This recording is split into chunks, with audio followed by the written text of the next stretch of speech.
Good morning. कैसे हैं आप सभी? आई होप आप सभी बहुत अच्छे और अपने एग्जाम की प्रिपरेशन खूब अच्छे से कर रहे हैं।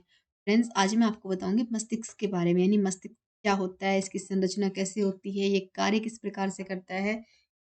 यानी इसके बारे में जितने भी डाउट होते हैं ना, उन सबको आज हम क्लियर करेंगे। चलिए स्टार्ट करते हैं। सबसे पहले वेलकम टू सक्सेस नोट, एक कदम सफलता की ओर। जैसा कि फ्रेंड्स आपको स्क्रीन के ऊपर नज़र आ रहा है, ये हमारा छोटा-सा ब्रेन है, इसके अंदर हम कुछ भी स्टोर कर सकते हैं। यानी अच्छा, बुरा मतलब कि एग्ज़ाम के लिए पढ़ना, लिखना, यानी कि ये एक ऐसी मेमोरी होती है, जो कभी भरती नहीं है। इसमें कितना भी मतलब कि आप फ़िल कर सकते हो, ये कभी नहीं भरेगी। क्लियर? अब आती है पहली बात, तो ये आती है कि मस्तिष्क होता क्या है? तो पूरी बॉडी का बोलते हैं ना कंट्रोल हाउस कोई कौन है, तो वो हमारा ब्रेन ही होता है। यानी इतने से छोटे से ब्रेन के अंदर ही पूरी बॉडी को कंट्रोल करने की पावर होती है। यानी पूरी बॉडी में कौन-कौन से पार्ट क्या कार्य करते हैं, किस प्रकार से मतलब कि उनकी जानकारी रखता है कि वहाँ पे कहीं चोट-वोट लग रही है, किस प्रकार से मतलब कुछ भी प्रतिक्रिया करना है, तो वो सारे कार्य कौन करेगा?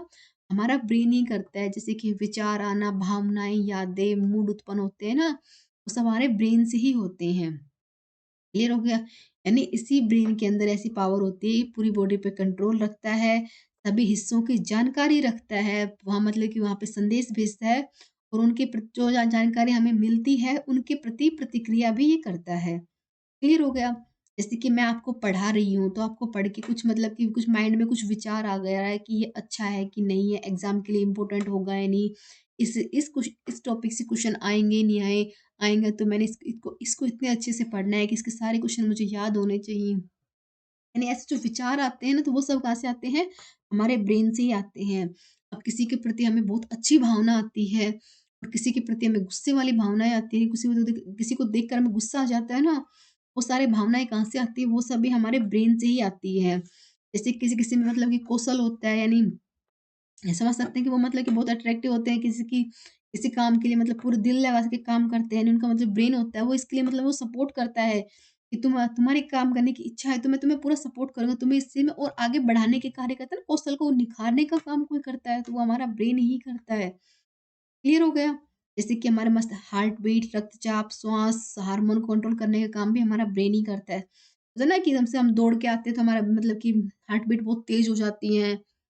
तो ऐसे ये कहाँ से होता है? सब ब्रेन की वजह से ही होता है। यानी एकदम से गुस्सा आ गया तो बीपी हाई हो जाता है। तो यानी श्वास न ऊपर नीचे जो है बहुत तेज़-तेज़ साँस लेना, यानी जो कुछ भी कंट्रोल होता है, वो सब हमारे मस्तिष्क से ही होता है।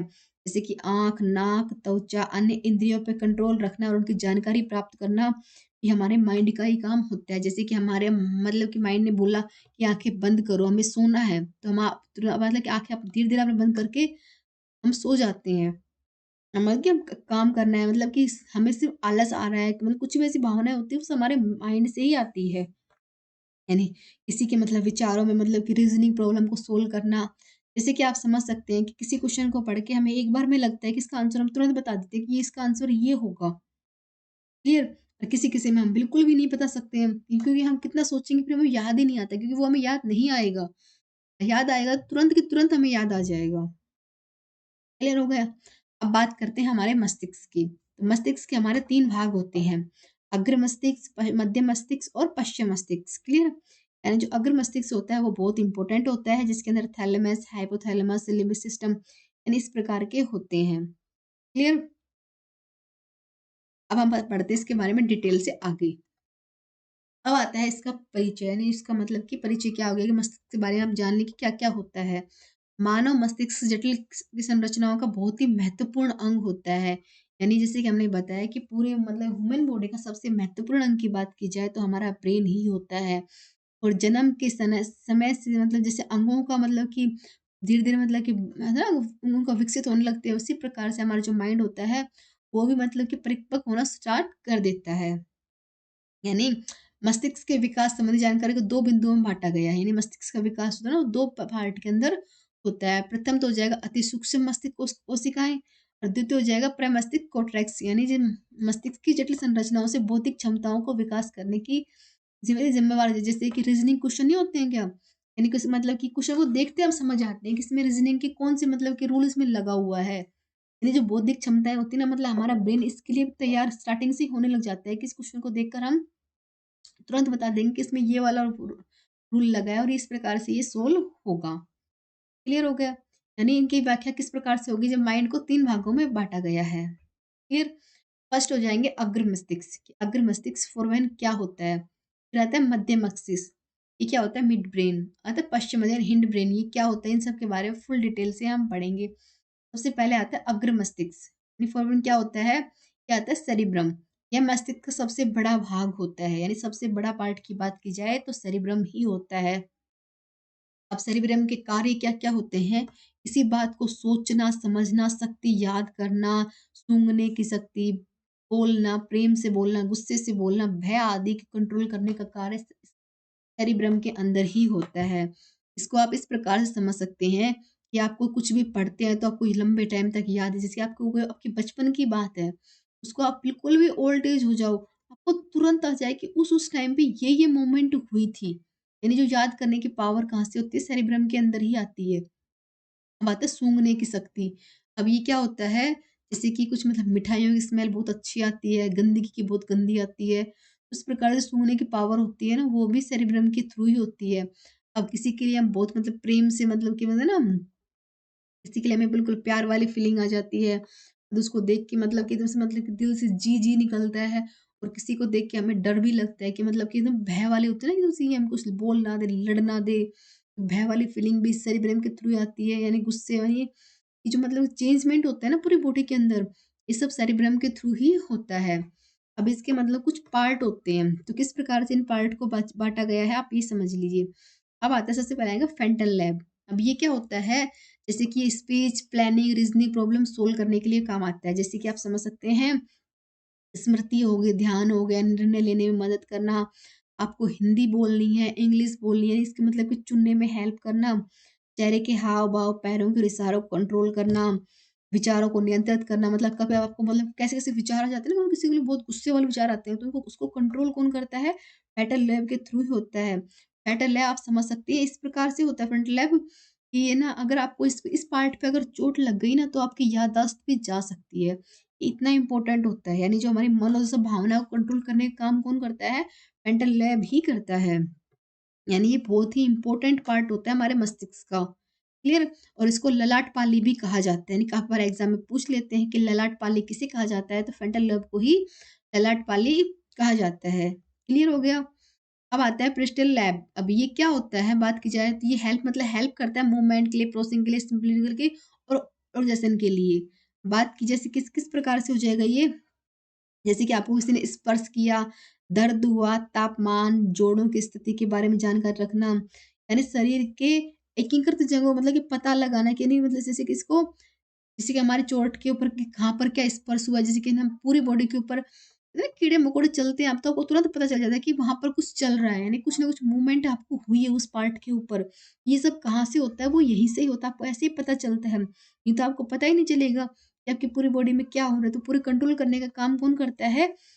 पार्श्विक लोब ही किया जाता है। क्लियर हो गया? जैसे कि बात की जाए, जैसे कि मतलब कि इसके मतलब कि योजना, निष्पादन, निगरानी यानी पूरी बॉडी के ऊपर निगरानी रखने का जो कार्य करते हैं ना, वो इसी पार्ट के थ्रू होता है। अगर इसको अगर मतलब कि हानि पहुँच जाए ना, तो मतलब समझ सकते हैं मतलब कि समझ लो बहुत ज़्यादा हानि मतलब वो अपनी पूरी बॉडी का कंट्रोल ही खो देगा। इस पूरी बॉडी के अंदर उसमें मतलब महसूस करने वाली जो पावर होती है ना, वो सब खत्म हो जाएगी। बॉडी का टेम्परेचर भी ना कुछ भी नहीं समझ पाएगा वो उससे क्या हो रहा है। क्लियर हो गया? अब आता है ऑक्सीपिटल लोब। अब ये क्या होता है? ये करता है विज़ुअल प्रोसेसिंग। अब होता है विज़ुअल प्रोसेसिंग क्या होती है?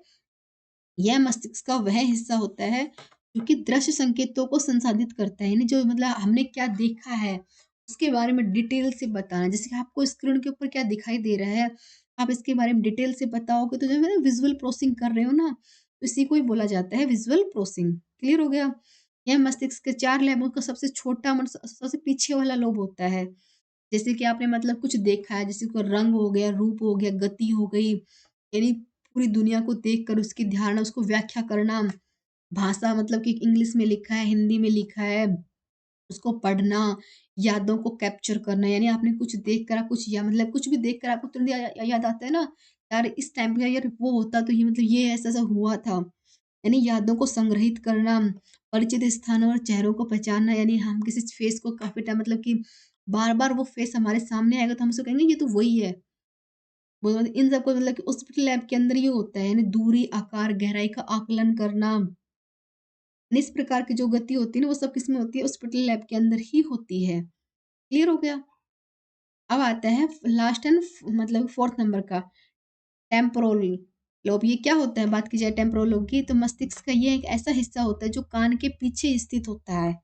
यानी हम कुछ भी मतलब मेमोरी हो गया, अथॉरिटी हो गई, सिंपली मतलब स्पीच, यानी जो होता है ना कि स्मृति, भाषा, भावना, ध्वनि, दृष्टि, गंध, इन सबको मतलब कि इसमें बहुत ही अहम रोल निभाता है ये।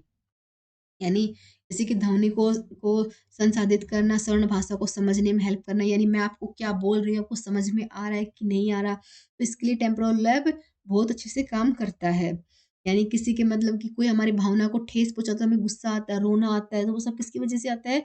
इसी पार्ट की वजह से आता है। यानी ये तरह से एक यादों का एनकोड होता है। यानी हमें कुछ मतलब अच्छा हो, बुरा हो, किस प्रकार से याद रहता है, याद नहीं रहता है। यानी कुछ भी देखकर मतलब कि एक तरह से ना याद आ जाता है ना कि यार ये उस टाइम पे ऐसा कुछ हुआ था। ये सब मतलब कि हमारी मेमोरी का बहुत ही मतलब कि अहम रोल होता है। फिर वो अब आता है थैलेमस कि थैलेमस क्या होता है? यानी यही समझ सकते हैं, थैलेमस तो हमारे मस्तिष्क का बहुत ही इंपॉर्टेंट रोल होता है। यह अगर मस्तिष्क का दूसरा भाग होता है, जो थैलेमस होता है ना, अगर मस्तिष्क का दूसरा भाग होता है और इस भाग के अंदर दर्द, ठंडा, गरम पहचानने का कार्य होता है। यानी हम अपना हाथ हो गया गर्म पानी में देंगे तो तुरंत पता है कि हमने गर्म पानी में हाथ दिया, हाथ जल रहा है। तो मस्तिष्क इसके ऊपर मतलब कि प्रतिक्रिया क्या करेगा? तुरंत हाथ को बाहर निकालो। यानी इस प्रोसेसिंग को टाइम नहीं लगता है, और ये प्रोसेसिंग होती है हमारी बॉडी के अंदर। यानी जो पहचान करने का जो कार्य होता है, थैलेमस के थ्रू ही होता है। समझ सकते हैं? हमारे बॉडी के अंदर देखो, आपको दिख रहा है ना इसके अंदर ये थैलेमस, ये एकदम मटर की तरह होता है, बिल्कुल छोटा-सा पार्ट होता है लेकिन बहुत ही इम्पोर्टेंट होता है थैलेमस का। यानी ये आकार में एक अंडे के आकार जितना होते हैं, जो ना अंडा होता है, उतने आकार का होता है।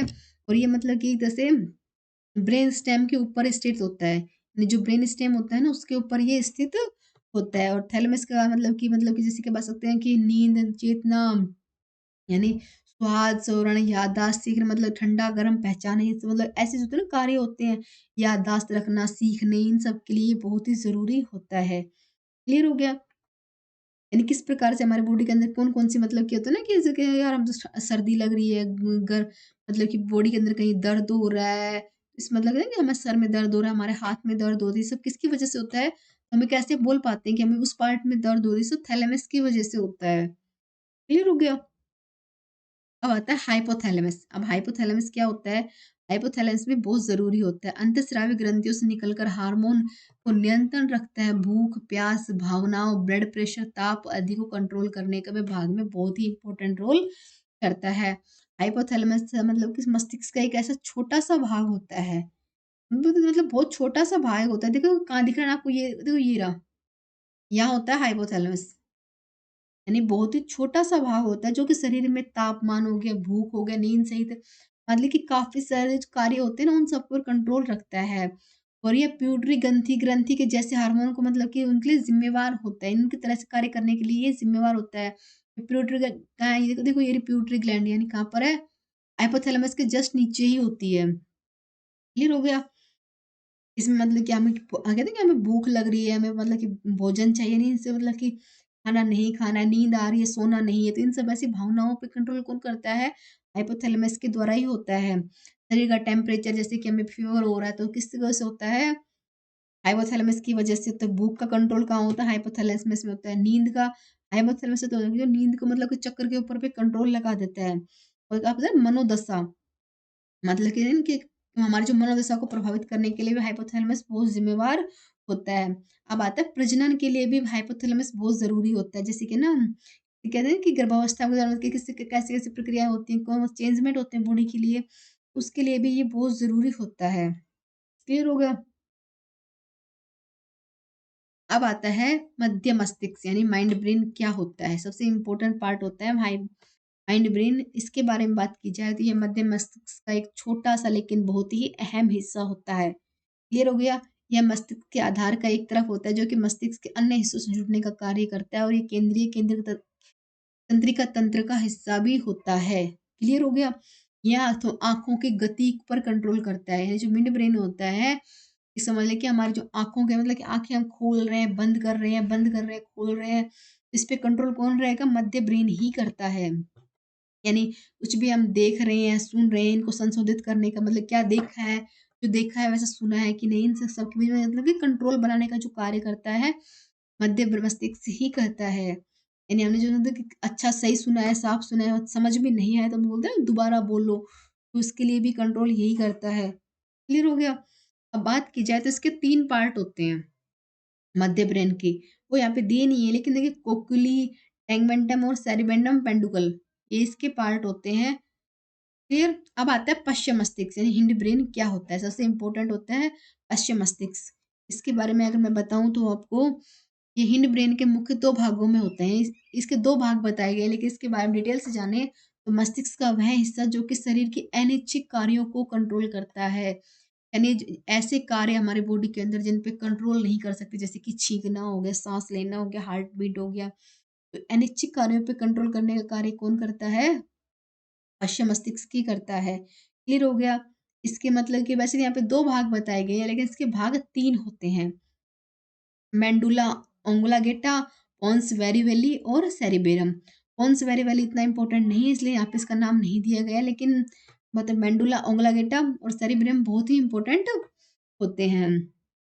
क्लियर हो गया? जैसे कि मतलब कि कौन-कौन सी अहज क्रिया हो गई, हार्ट बीट हो गया, श्वसन हो गया, नींद, जागना, सोना, यानी एकदम बहुत भयानक नींद आ रही है तो हमें सोना ही है। तो इन गतियों को मतलब कि संतुलन बनाने का कार्य करता है।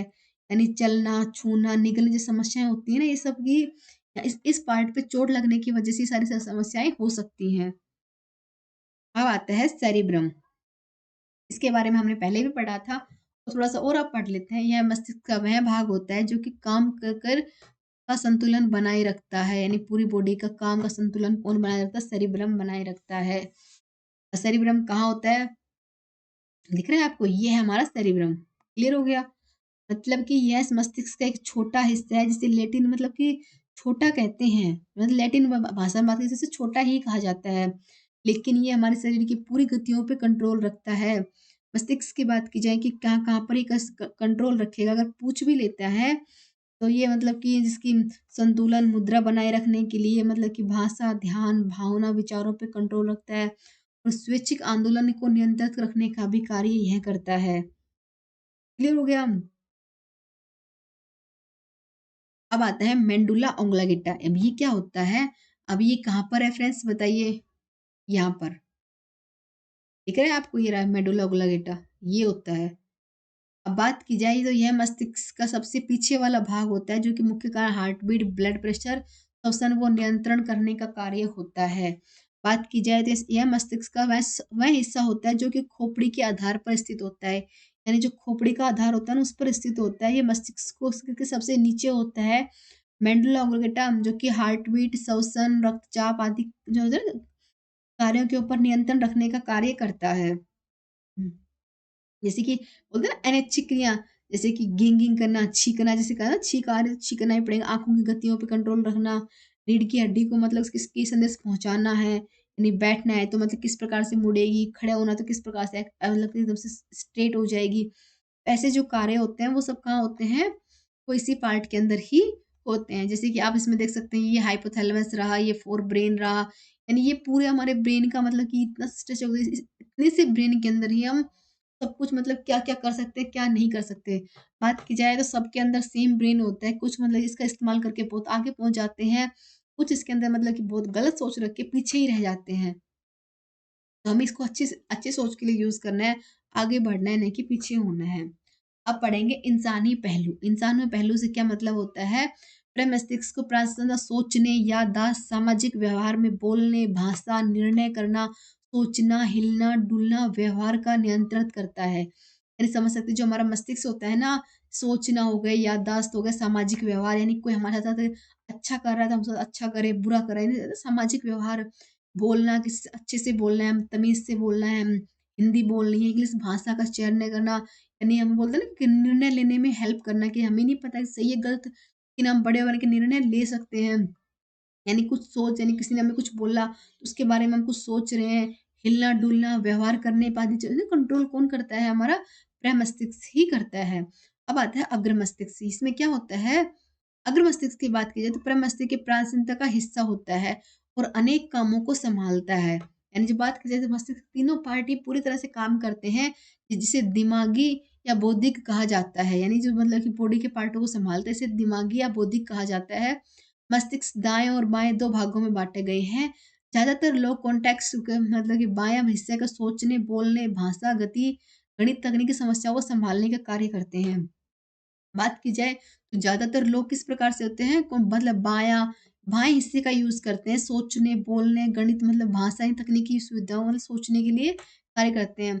और बात की जाए मस्तिष्क की सीधी तरफ वाला हिस्सा भावनाओं, कला, आध्यात्मिक प्रवृत्ति या समझने की को नियंत्रित कर रहा है। यानी दायाँ और बाएँ हिस्से के अलग-अलग कार्य होते हैं।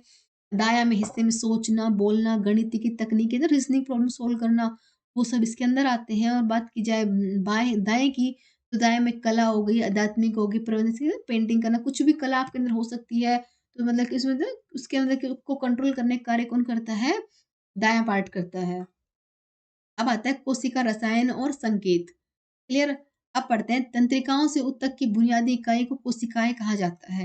यानी तंत्रिकाओं की जो है ना के ऊतकों से बना बुनियादी इकाई को कोशिकाएँ कहा जाता है। कोशिकाएँ मतलब कहते हैं ना तंत्रिकाएँ कोशिकाओं के एक-दूसरे से जुड़ी हुई नहीं होती हैं।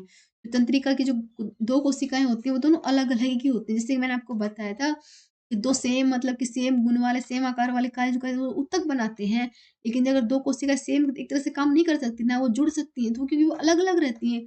सभी कोशिकाएँ अलग-अलग होती हैं तो इसी प्रकार से ये जुड़ी हुई नहीं रहती हैं। और दोनों कोशिकाओं के बीच में अग्रस्थान यानी साइनैप्स कहलाते हैं। अग्रस्थान या फिर साइनैप्स कहलाता है, जो कि कोशिकाओं के बीच में रासायनिक और विद्युत दोनों तरह से कार्य करता है। क्लियर? संकेत मस्तिष्क के खास हिस्सों में जैसे बिजली की लहर के रूप में कार्य करते हैं। जो संकेत होते हैं ना मतलब हमारे मस्तिष्क के खास हिस्सों में बिजली की लहर के रूप में कार्य करते हैं, जिसे अग्रस्थान यानी साइनैप्स कहा जाता है। रासायनिक पदार्थ के स्राव में अगली तंत्रिका में संकेत में विचार अंगों में बढ़ाते हैं, फिर मांसपेशियों में संकुचन होता है, ग्रंथियों में मतलब कि स्राव करने लगती है। इसी कारण मस्तिष्क बौद्धिक कामकाज में ऊर्जा उत्पन्न होती है। उदाहरण के लिए गलत है तो नीचे पैर का बाएँ बात ठीक से रखना। फिर मतलब कि ना उदाहरण दिया गया है, गलत है कि नीचे पैर मतलब कि कुछ भी सोच रहे हैं कि हम क्या हाथ-पैर उठा रहे हैं, नहीं उठा रहे, सही है कि गलत, इस पर मतलब कंट्रोल कौन करता है? ये हमारा मस्तिष्क ही करते हैं। जो बौद्धिक कम से मतलब कि ना ऊर्जा मतलब कि किस प्रकार से किस कार्य को करना है, तो कंट्रोल कहाँ होता है? हमारे बॉडी के अंदर ही होता है। जैसे कि हमें कभी गुस्सा आ रहा है मतलब कि कुछ अच्छा मतलब हुआ तो हम कहीं खुश हो जाते हैं। एकदम से सब कुछ चेंज हो गया मतलब से हम गुस्से मतलब कि अवसाद उत्पन्न हो गया। नहीं कैसे मतलब कि कैसे किस प्रकार से मतलब क्या देखकर हमारा जो माइंड होता है वो किस प्रकार से बनावट मतलब किस प्रकार से रिएक्ट करता है, वो सब कोशिका मतलब कि रसायन संकेत इन सब में बँटा गया है। क्लियर हो गया? यानी मतलब कि डांस करने का मन हो तो डांस किस प्रकार से करना है, सैड हो गए तो चुपचाप जाके बैठ जाते हैं। यानी ये सब चेंजमेंट होते हैं, ये सब इसी पार्ट के थ्रू होते हैं। देखिए माय डियर फ्रेंड्स, अब आपको स्क्रीन पे नज़र आ रहे हैं Indian history, science note, static, GK, Indian political, world geography या फिर इंडिया ज्योग्राफी। ये सारे बहुत ही मतलब कि मतलब इम्पोर्टेंट नोट्स हैं जो कि एग्जाम के लिए बहुत इंपॉर्टेंट है, चाहे हम किसी भी एग्जाम की प्रिपरेशन क्यों ना कर रहे हो। हर एग्जाम के अंदर आने वाला कंटेंट है।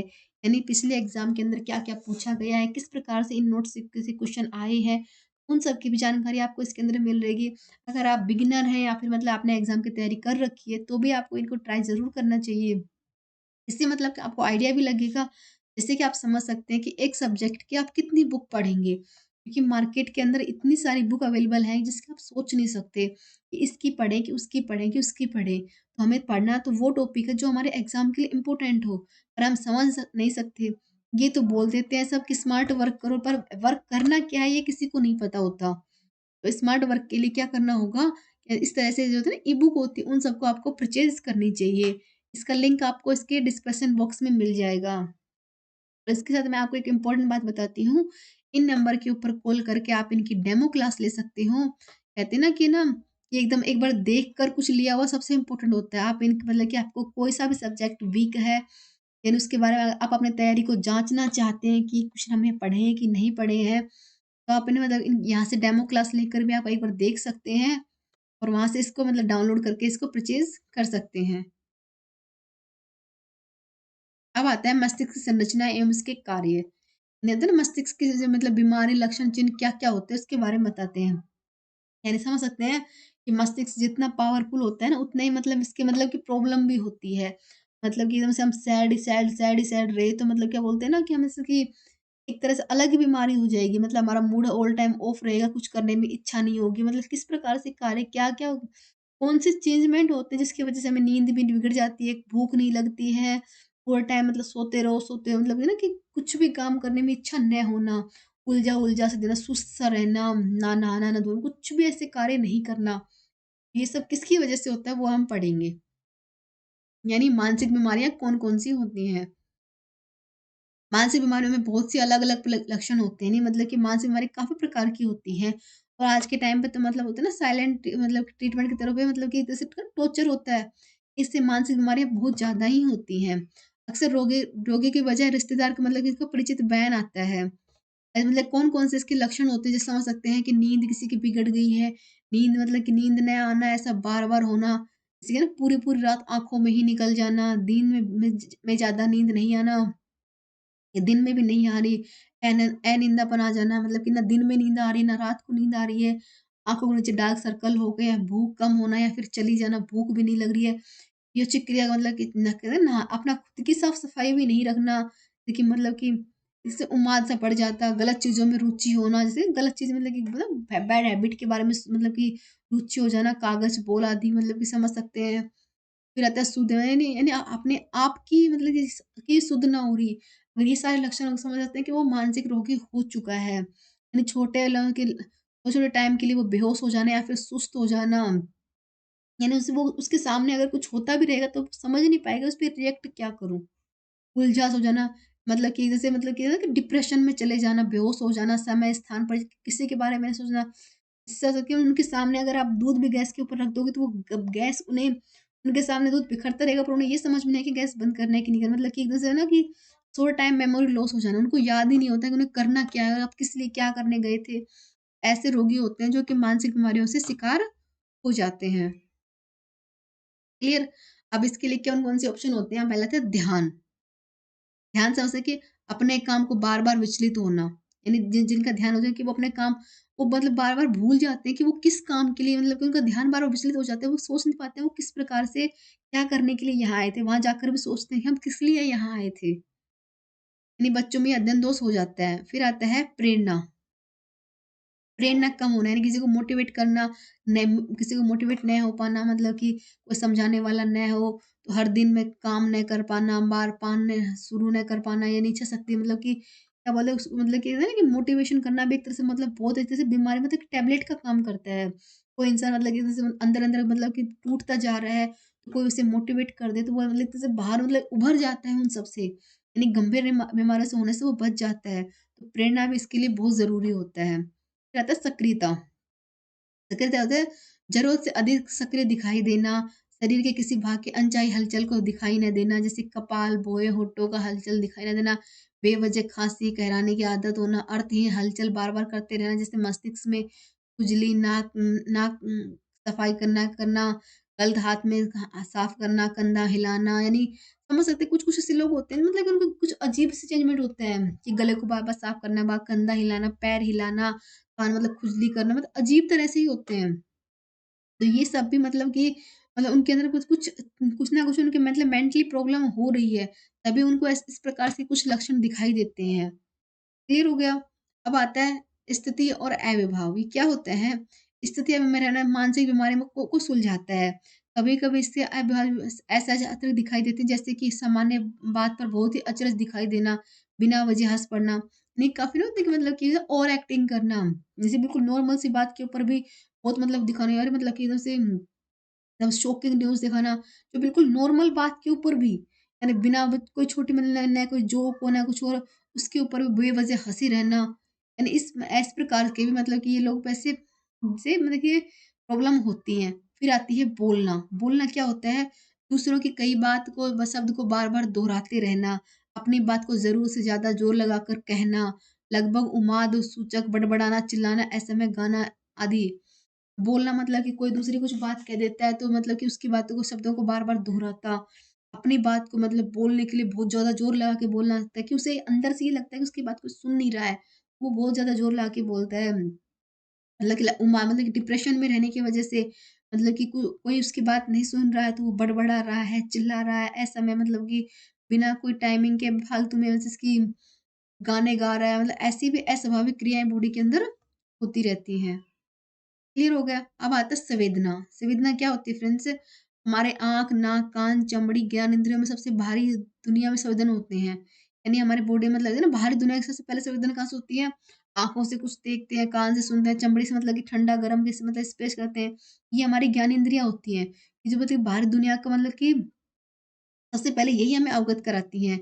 मतलब कि इनसे जो मैसेज मिलता है वो मस्तिष्क तक पहुँचाने का कार्य करते हैं और मानसिक रूप से जो व्यक्ति बीमार होता है वास्तव में मतलब कि ऐसे रंग को छोड़कर ध्वनि, गंध आदि को मतलब इनको अनुभव ही नहीं कर पाते। यानी वो ऑल टाइम भ्रम के अंदर ही जीता है। यानी अपने माइंड से मतलब वो अपने माइंड से सोच लेता है कि यहाँ ये हो रहा है। मतलब कि एक तरह से खुद ही बैठे-बैठे मतलब कुछ ऐसा भ्रम जाल उत्पन्न कर लेना, जिसके अंदर वो खुद ही उल्ट मतलब फँस जाता है। जैसे भूत-प्रेत दिखाना, पेड़ मतलब कि बादल, प्राणी मतलब कुछ भी मतलब कि आप हमारे माइंड के अंदर हम कुछ भी सोच सकते हैं। ऐसा भ्रमजाल बना लेते हैं कि समझ ही नहीं पाते हैं कि हम क्या करना है।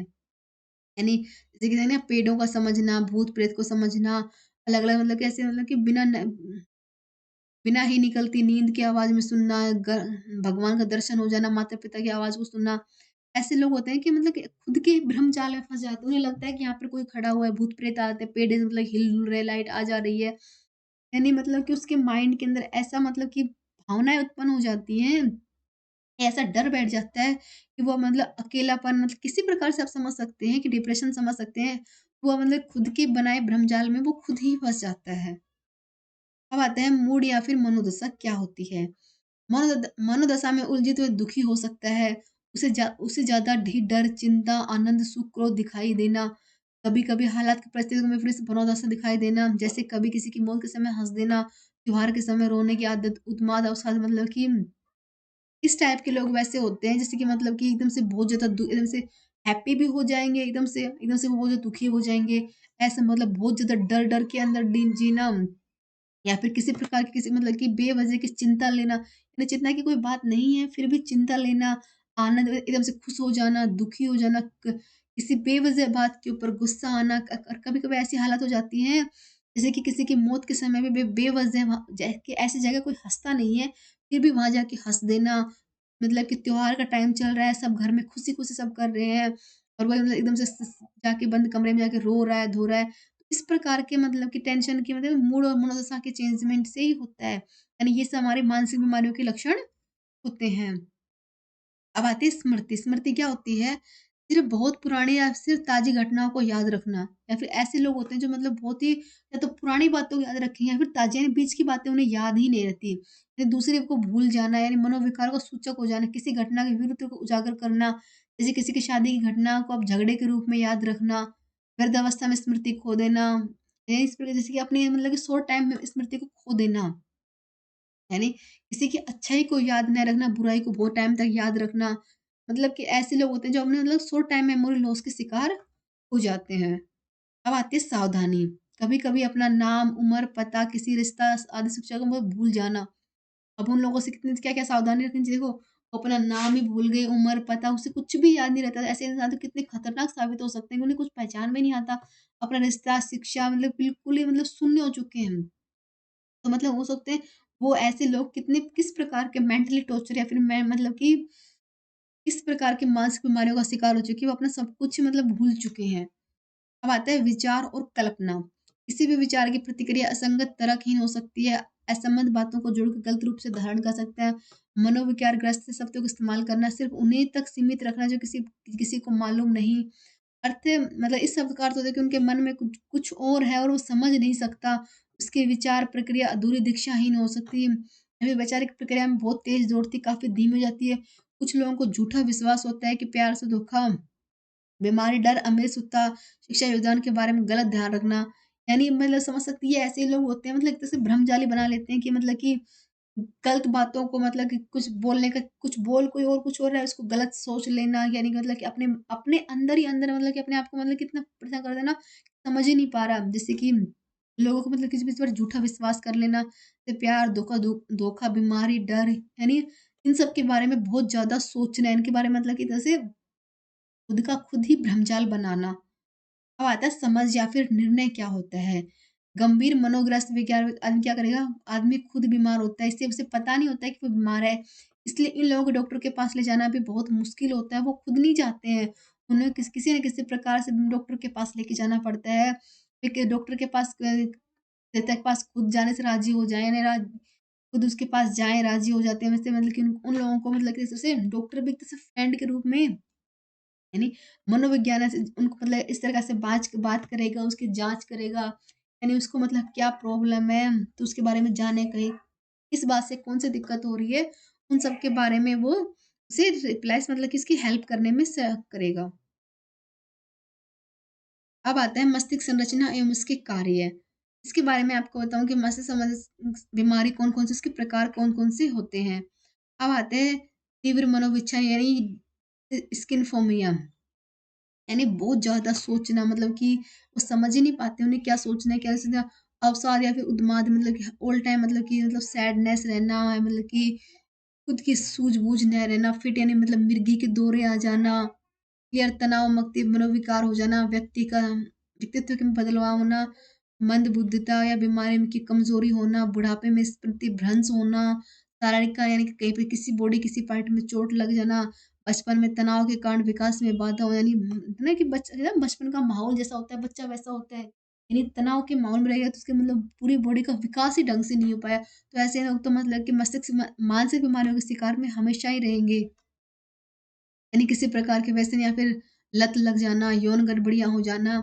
मानसिक बीमारियाँ 2 तरह की होती हैं, एक वो जो कोई मतलब पहचाने शारीरिक रूप से कारण होते हैं, दूसरी वो जिनके कोई विशेष शारीरिक कारण नहीं होते हैं। यानी एक तो मतलब कि किसी होने के मतलब कि एकदम से अकेलापन हो जाना, मेंटल टॉर्चर हो जाना, समझ नहीं आ रहा क्या, मतलब एक तो वो तो जो दिखाई देते हैं, एक वो मतलब कि किसी कोई विशेष कारण नहीं होता, मतलब अपने आप से मतलब कि उसकी मतलब कि मस्तिष्क भंग हो जाना। जैसे इन बीमारियों को कायिक बीमारी में सिफिलिस, मस्तिष्क आवरण ग्रोथ, मस्तिष्क पे चोट लगना या बुढ़ापा आदि में ये सब हो जाती हैं। यानी कुछ बीमारियाँ तो ऐज को देख के हो जाती हैं, लेकिन कुछ बीमारियाँ खुद ही मतलब कि मस्तिष्क तनाव की वजह से भी उत्पन्न हो जाती हैं। आई होप कि आप सबको ये टॉपिक अच्छा लगा होगा। मस्तिष्क के बारे में हमने आप अच्छे से बता दिया कि मस्तिष्क से मतलब मस्तिष्क किस प्रकार से बनाता है, तो किस प्रकार से मतलब इसके अंदर में क्या-क्या बीमारी हो सकती है। तो आपने पढ़ लिया खूब अच्छे से किस प्रकार से इस टॉपिक को कवर किया है। कल का हमारा टॉपिक रहेगा मेरुरज्जा, कल हम पढ़ेंगे मेरुरज्जा किस प्रकार से होता है, किस प्रकार से कार्य करता है। अगर आपको ये टॉपिक अच्छा लगा है तो प्लीज़ अपना फीडबैक ज़रूर दें, लाइक, शेयर, सब्सक्राइब करें और हाँ, ई-बुक को जल्दी से जल्दी परचेज़ करें, क्योंकि अब एग्ज़ाम का टाइम फिक्स हो चुका है, तो एग्ज़ाम देने हैं और एग्ज़ाम को देना ही नहीं, उसे क्रैक करना है, उसे पढ़ना भी बहुत ज़रूरी है। Thank you.